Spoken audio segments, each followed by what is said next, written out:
അല്ലേ ഇന്ന് വൈകുന്നേരല്ലേ ഇതിന്റെ പെണ്ണുപിള്ള വരുന്നത്? ആടാ ഇന്ന് വൈകുന്നേരം കോഴ്സെല്ലാം കംപ്ലീറ്റ് ചെയ്ത് വരുവാ. പോണ്ടേ, വിളിക്കാൻ പോണ്ടേ? വേണ്ട, അവളൊരു ടാക്സി പിടിച്ച് വരാന്ന് പറഞ്ഞു. സൈക്കോളജിയും മെന്റലിസും ഒക്കെ പഠിച്ചാ വരുന്നത്. സൂക്ഷിച്ചോ, നിന്റെ ചുറ്റിക്കളിയെ കണ്ടല്ലേ അവിടുന്ന് വലിച്ചു പുറത്തിടും.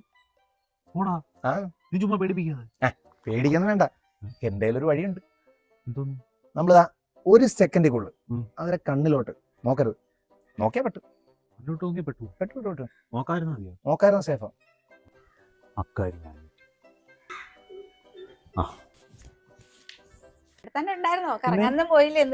നിന്നെ തന്നെ നോക്കിയിരിക്കും. ഒരു സെക്കൻഡിക്കുള്ളു അവരെ കണ്ണിലോട്ട് നോക്കരുത്.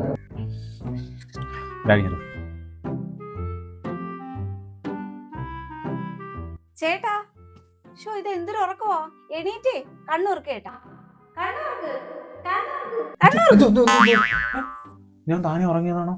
നീ എന്നെ ഉറക്കിയതാണോ? അല്ല, ഞാൻ നിന്റെ അടുത്ത് വല്ലതും പറഞ്ഞു? ഇല്ല ചേട്ടാ, ഒന്നും പറഞ്ഞില്ല. എന്താ?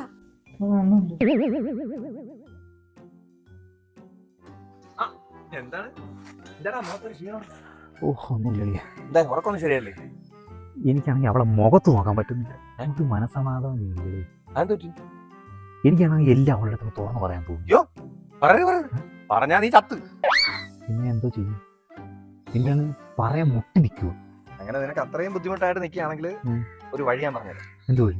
നീ ഒരു കാര്യം ചെയ്യും, അവളാന്ന് കരുതി നീ വീട്ടിലോട്ട് ചെന്നിട്ട് വല്ല കണ്ണാടിയിലോ ഭിത്തിയിലോ വല്ല തുണിയിലോ ഒക്കെ നോക്കിയിട്ട് മനസ്സങ്ങ് തുറക്കുക. അപ്പോൾ ഒരു ആശ്വാസം കിട്ടും. അങ്ങനെ പറഞ്ഞാൽ മതി, ശരിയാവൂ? ആശ്വാസം കിട്ടും. എന്നാ അവൻ പറഞ്ഞ കണക്ക് ഞാനിപ്പം താരത്തിന് പറഞ്ഞേ പറ്റൂ. മിററിൽ നോക്കി സംസാരിച്ചു കഴിഞ്ഞാൽ അവൾ കേൾക്കും. ചോട്ടാ ഭീം എങ്കിൽ ചോട്ടാ ഭീം, എൻ്റെ ചോട്ടാ ഭീം, ഞാനാകെ പെട്ടിരിക്കുക ചോട്ടാ ഭീം. പിന്നെ ഞാനാണെന്നുണ്ടെങ്കിൽ അവൾ അക്കൗണ്ടിൽ കിടന്ന് കുറച്ച് സേവിങ്സിൻ്റെ പൈസ എടുത്ത് മറ്റേ പ്രിയയ്ക്ക് 5 കൊടുത്ത് എൻ്റെ അടുത്ത് ഉറപ്പിൽ നിമിഷത്തെ എനിക്ക് അതെല്ലാം ചെയ്യേണ്ടി വന്നു. എൻ്റെ ചോട്ടു ഞാനിപ്പോൾ എന്തോ ചെയ്യും? പിന്നെ ആണെങ്കിൽ ആ ഫേസ്ബുക്കിൽ ഇൻസ്റ്റാഗ്രാമിൽ കിടന്ന ആ ഫോട്ടോസും ചാറ്റും ഒക്കെ ഉണ്ടെങ്കിൽ അവൾ കണ്ടു കഴിഞ്ഞാൽ എൻ്റെ ജീവിതം കോഞ്ഞാട്ടാവും. ഞാനിപ്പോൾ എന്തോ ചെയ്യും എൻ്റെ ചോട്ടു? ഇനിയിപ്പം വേറൊരു കാര്യമുണ്ട്. ഇപ്പം AI ട്രെൻഡ് ആണെന്നൊക്കെ പറയാം.